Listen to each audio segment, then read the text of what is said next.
Oh my god. Okay, this is gonna be a big one. Alright. Yo, what's up guys? It's your boy Shotgun here, back again with another video. And yes, we're doing a story. And oh my god, this one is so bad. This right here is like a Luna story time, but except real. That's right, shots fired, shots fired. It's no secret that guy's stories are fake. Dude, he's made like, what, 2,000 videos? Yeah, this story has to be the craziest thing that's ever happened to me. But before we get into it, make sure you guys go on Call of Duty Black Ops 6 and check out the Mercenary Mosh Pit. That's the gameplay I have on screen, and oh my god, the skill-based matchmaking is tuned down so much. I actually enjoyed playing the multiplayer in Black Ops 6. I mean, it's incredible. Yeah, let's get right into the video. So some quick backstory. I haven't gone out to hang out with anybody outside of school since like 2021. And over the past like 3 years or so, all my friends have been begging me to hang out with them. And every week over the past month or so, my friend, we'll call him Sean. Sean's been having little get-togethers at his house about once a week. About like 10 people there or so. They would drink and sometimes even box. In fact, they called these little hangouts fight night. I mean, can't make this shit up. And it all just sounded really fun, so I decided,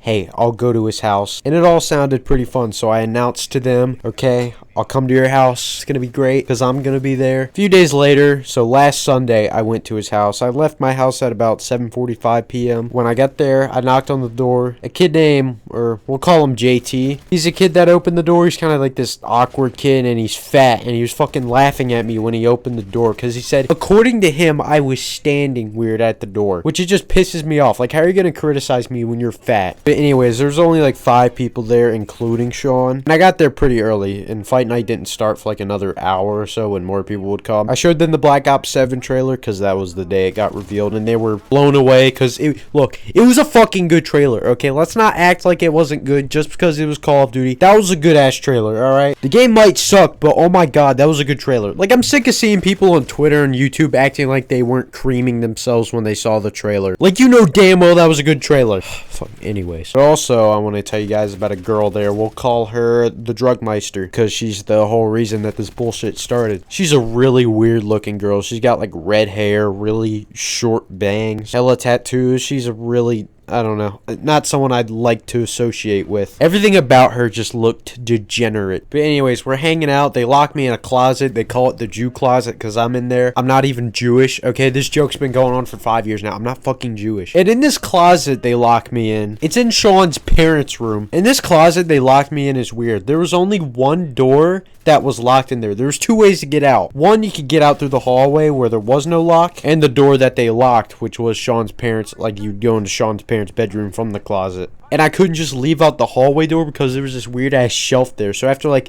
10 minutes of me just sitting in this dark closet trying to play COD Mobile, which it wasn't fucking loading for some reason. It's like his house is made out of tinfoil. My service was so goddamn bad. But eventually I just moved the shelf and I got out of the closet that way. And when I look around, I noticed that there's like 20 people here. Like, there's a lot of people within like the 10 minutes I was locked in that closet. I guess everybody showed up because it's been an hour since I arrived. So I guess everybody was showing up for fight night. But it just seemed like a lot of fucking people. Now, I don't immediately go and find Sean. I decided to just hang out in his little home gym kind of by his bedroom, and I wanted them to wait to find me, but I got bored in there. I got a nice arm pump though, so my veins were popping a little more because, you know, that matters. But I go find Sean. They asked how I got out of the closet. I told them I used my Jew powers to move the shelf and get out that way. But they tell me they're about to come get me anyways because fight night was about to start. And over the course of the next few minutes, there's like a lot of people that end up showing up. There's a total of like about 30 people in his house. In my head, I'm thinking, this can't be normal, right? He never said anything about this. But eventually the first fight starts. It's about like 9:15 p.m. at this point. And where they were fighting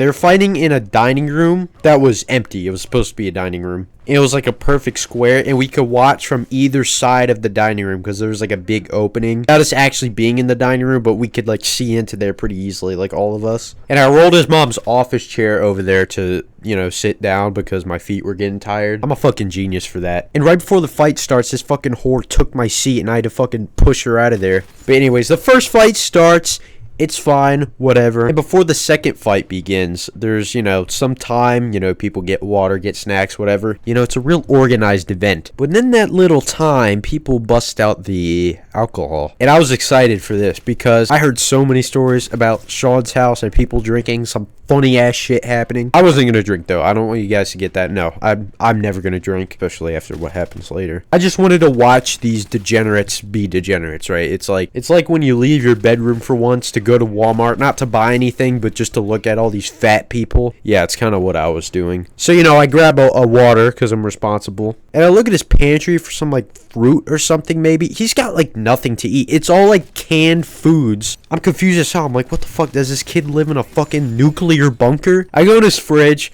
There's like nothing there either. There's a whole drawer in his fridge that just has potatoes. Like, what the fuck? Why do you have that many? The only thing I could eat was like one apple that was sitting in there, and I don't like apples, so I just figured, you know what, I'm gonna go hungry. Probably not gonna stay the night here anyways. I'm probably gonna leave in like 2-3 hours, go home, fix myself something to eat, no problem. But anyways, the alcohol comes out. Sean takes a shot. These girls ask me if I want a shot. I say no, don't give me a shot. They say okay. They don't peer pressure me or anything. I'm kind of surprised. The second fight begins. It was okay. I mean, I'm gonna be honest, I barely remember these fights. I'm just gonna say they're okay. Some good moments. Second fight ends, you know, we get that little break again. Eventually, I'm too hungry at this point, so I just go in the fridge. I just take the apple, I grab it, start eating it. I'm on like my second or third bottle of water at this point. And I go in his living room and I talk to Sean. And I find out he took LSD. He told me he took it. And I'm like, what the fuck?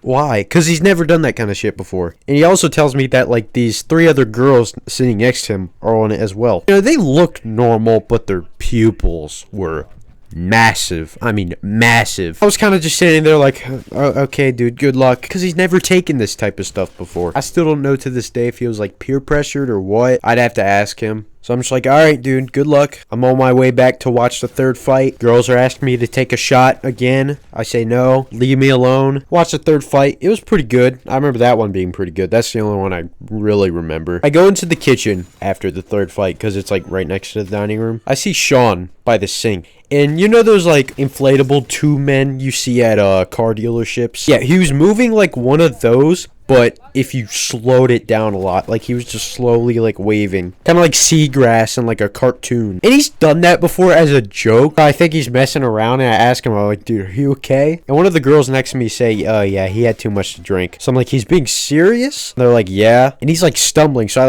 I have to like hold his hand. I felt really gay, I'm not gonna lie. And I like got him to sit down at the kitchen table because he was about to like knock over all these bottles. And I'm like, dude, this is getting kind of bad. And these girls asked me if I want a shot for the 3rd time. Keep in mind, I'm standing there. I just guided my friend across the kitchen to sit at a table because he's almost falling over. I have my 4th water bottle in one hand, apple in another, and they asked me if I want another shot. I'm like, dude, what a stupid question. I just had to say that, bro, because who asked me that after this kid's like falling over, basically? Like, oh yeah, that looks real fun. And I'm fucking eating an apple, saying no to like people trying to give me cereal. You think I'm gonna take a shot? Are you kidding me? And it doesn't help that this girl kind of looks like a skeleton. I don't know, she looks very frail. Like, she doesn't look skinny though. Like, she just looks like if you kicked her to the floor, like she'd just be done for. But eventually people walk him to his bedroom. And at this point, like, there's like 25 people in his bedroom. We have him on his bed. He's like laying there, and at this point the acid's kicking in, it looks like, because he's just like, it looks like he's talking, but no words were coming out, and it was in slow motion. He was just laying there. And people were getting really worried. I wasn't worried. I was kind of pissed. I'm like, what a stupid decision he made. And eventually people start leaving, right? Over the course of like the next 20 minutes, people just fucking leave. We were trying to like feed him stuff, and he's like barely able to eat. By the way, he looks like he's having the time of his life. He has this very happy expression on his face, I'm not gonna lie. We were trying to like feed him candy and shit. I'm like, bro, go get some like bread or something. So they go get him like cereal. I'm like, okay, yeah, that's fine. That's the closest thing to bread, apparently. And he's like barely able to eat it. He doesn't know what the hell is going on. He doesn't know the difference between up and down. And eventually people just start leaving. And it gets to the point where it's just us 5 that were originally there by the time I got there, and like 1 extra kid. Now that the party and all the fun was pretty much over, you know, Sean's passed out, pretty much everybody left. I was gonna drive home as well. It's like midnight at this point. But I I made a horrible mistake. I decided I would try to be a good person. I was gonna wait there and make sure Sean was okay, which you should never do, because it'll waste your time. Because since I stayed, I was then pinned with the task of watching over this drunk girl, and she was the only girl at the party who didn't take any acid, but she drank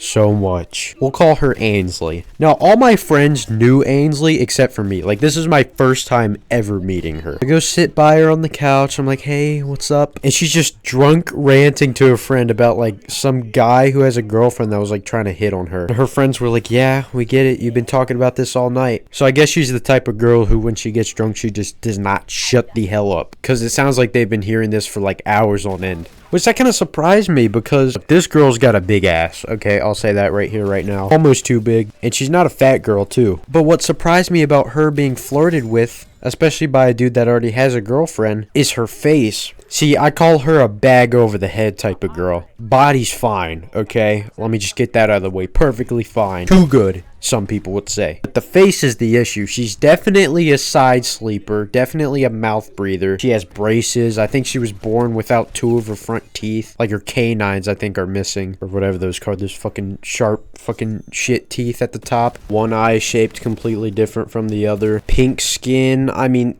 look, it's just very unfortunate for her. Better luck next time. So that really surprised me. But I started talking to her, and then she just started ranting about her parents getting divorced. And I told her I know tragedy too, you know. I began telling her about how I was trying to play Call of Duty Mobile earlier, but it wouldn't work. Just to kind of sympathize with her. And JT was there too. He was fucking laughing his ass off. I don't know why, dude. It's absolutely tragic, dude. I was sitting in a dark closet for 10 minutes. I couldn't even play Call of Duty. But anyways, I have to pretend like I'm listening to this girl ramble on. And the only reason I'm really bringing this up in the store is because she said some funny shit. She started ranting about a guy who wanted to do anal with her. She was like, he wanted to fuck me in the ass. I'm just like, oh yeah, I'm intrigued. I mean, honestly, I can't really blame him, to be honest. She also really wanted to play Fortnite, so we had to go into Sean's room when he's passed out on the floor, and there's 2 people making sure he's not, like, dying. And I had to be like, hey, she wants to play Fortnite. I was worried because Sean doesn't really care about Fortnite, but dude, all I'm saying is I don't want a drunk girl messing with my stats on any game, okay? So JT put his account on Sean's PlayStation so she could play Fortnite.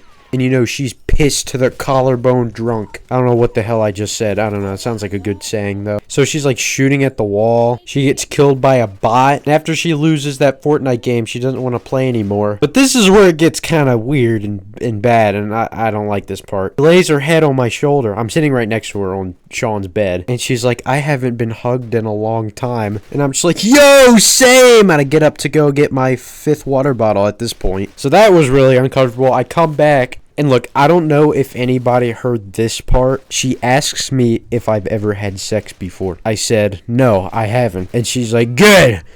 Good, you should only do that with your wife. And I'm like, okay, trust me, you're making me want to go full on celibate for the rest of my life, dude. I have no problem with that. I also tried to leave the room, and she kept, like, trying to hug me. She's like, give me a hug. I'm like, no, your friend's right there. And I point to the drug meister, and, you know, they hug, and it's really gay. But I don't know. When girls hug, it's not gay. But when guys kiss and hug, then it's gay. I don't understand. It's either both genders are gay for that, or no genders are gay for that, okay? And I don't know why, but there's this running joke with me and Ainsley. Even though I never met her up to this point, people just started saying that I liked her. Actually, they started saying I wanted to crack her, if you know what that means. You know, when you put your thing in another thing and it's like supposed to feel good. Yeah, all that. Yeah, they're saying I wanted to do that with her for like a whole month prior to this. And by this time, the joke was dying down. But man, if my friends heard that shit that night, oh my god. Now, I bring this up because I just remembered that even without them hearing this, they were still saying shit to her face about it. They're like, oh yeah, he wants to crack you. And I'm like, dude, if she remembers this shit when she's sober, I'm gonna be pissed, alright? Because they're making it really convincing. I'm like, no, I don't want to do that. I promise you, Ainsley, I don't want to do that. But it's fine because I got rejected by her, and I know I did because she stuck her hand out and she wagged her finger at my face, like 2 inches from my face. I mean, that's better than her saying yes, and then I have to be like, no, they were leading you on. And then she starts crying. Okay, that would be so bad, but that'd be a funny story to tell. Now, enough with all that. It's about 2:20 in the morning at this point. People are like basically about to go to sleep now, and the drunk girl's pretty much about to go to sleep. So I'm like, yeah, my duty here's done. But then my friend realizes that around Sean, there's like a bunch of ants like biting him and crawling on him. And we didn't want him to like wake up with a bunch of ant bites on him. So we're like, okay, let's move him. And he's also moving around a lot in his sleep because he took acid. He's definitely having some nightmare or something. He's like kind of talking in his sleep. But despite that, we're going to move him away from the ants to the couch in the living room. Which that couch is a very firm couch, okay? I laid down on there. It's very decompressing to my back. Well, us four guys there pick him up. And he's like 200 pounds, so it requires us. And the second we lift him off the ground, he starts foaming at the mouth and basically throwing up all over himself. Now, everybody that was in that room, the four of us, were like freaking out at this point. Except for me. I was the only one in there. I'm like, dude, just fucking turn him on his side so he doesn't like choke on it. But they were freaking out. And this is where it gets bad because he basically, that keeps happening. They don't turn him on his side immediately for some reason. And one of the guys that was making sure he was okay all night, I should have gave him a name. It's too fucking late now. He yells at JT, call 911 right fucking now. And I'm like, dude, this is ridiculous. So they call for an ambulance. Ainsley gets off the couch. I'm like, God fucking damn it. Look what y'all did. She's like, what's going on? Is Sean gonna be okay? She's like hyperventilating. The drug meister's like, no, he's gonna be okay. Calm down. In fact, she's so scared. She makes me hold her hand all the way down to like the guest room to like get her stuff because she wanted to leave. Yeah, these Ainsley jokes are gonna be fucking hell to deal with next time I talk to these people. But I go outside to wait for the ambulance. One ambulance comes, a fire truck, and like 2 police cars come down to the neighborhood. And by the time I go inside to lead them to the way to where Sean was, I noticed something.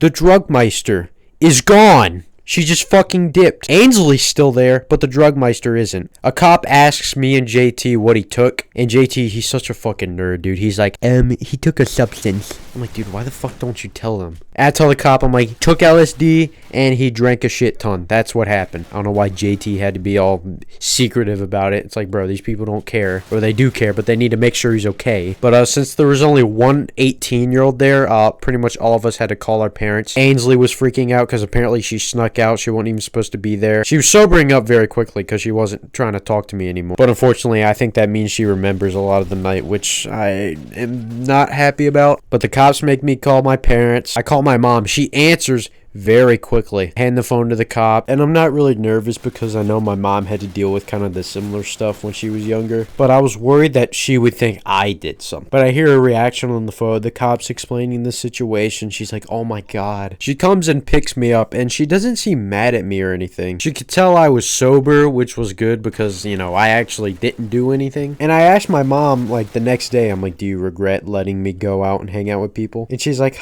no. Which that just shows how much she wanted me to leave the house, dude. But I don't know, first night going outside ever, and it's, you know, that happens. I get home at like 2:35. I fall asleep at like 2:50, and I somehow wake up at 6:40 in the morning. I don't know why this happens to me. Every time I go to bed at like 2, 3, 4 in the morning, I always find a way to wake up at like 6 or 7 a.m. My mom brings me to Sean's house to go pick up my car the next day. Got back home, fell asleep at like 11 a.m. I wake up again at like 3 p.m. and I fall back asleep at like 9 p.m. Like that whole day was just a blur and me laying in bed trying to fall asleep. And I know you guys are curious, well, how did Sean do? Is he okay? He woke up the next day around noon. He was perfectly fucking fine. All that shit was for nothing. He went home at like noon. He came home to the mess that his bedroom was. And the funniest part, he didn't even really get grounded. He could still play on his Xbox and still talk to us. He just can't go out anywhere for like a month. And I'm almost certain that we're not going to be allowed to go back to his house like ever again. His mom also slapped the ever-living shit out of him from what he told me. But I don't know. To me, that seems pretty light, dude. If that shit happened to me, I would have been sentenced to death via electric chair. But yeah, that's about it. This was the craziest thing to ever happen to me. Comment down if you've ever done drugs or had to deal with anybody doing drugs, because that shit gave me a crazy experience. But look, I won't lie, it was still fun. I had a blast, you know. But yeah, that's about it. Don't do drugs, okay?